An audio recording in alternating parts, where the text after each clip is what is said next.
Welcome to Policy on Demand's Week in Review. I'm Rohit Kumar. What would you tell clients are your takeaways from this week?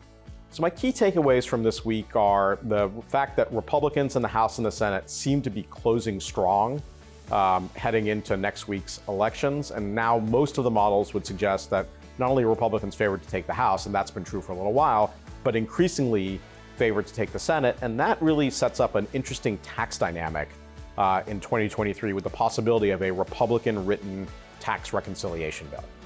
Which question related to policy did you get asked the most, and how did you respond?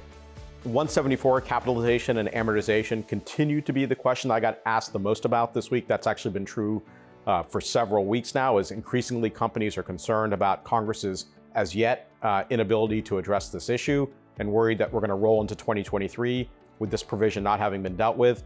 And I answered with, look, I still think there is a chance, maybe less than 50-50, but close to 50-50, that Congress addresses it before the end of the year. But they really need a deal on appropriations, government funding to happen in order for there to be a big bill that could carry a tax extenders package across the finish line to include 174 capitalization and amortization.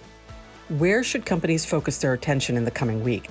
So in the coming week, it is all about the election. That will be the thing that everyone should be focused on. And not only the election in terms of like who controls the House, who controls the Senate, but to the extent that there's a change in control, margin will matter. And we may not know the full answer to margin next week. We may have some initial sense what that's going to look like. But I think if Republicans have a very good day, right, big majority in the House, take the Senate, it actually makes it more likely that you get a year-end sort of agreement. If it's a split decision, say Republicans take the House, but Democrats keep the Senate, then I think a year-end bill gets a little dicier because both parties will be able to say the voters prefer me, and therefore I should get what I want, and that makes it just harder to get a bipartisan agreement at the end of the year.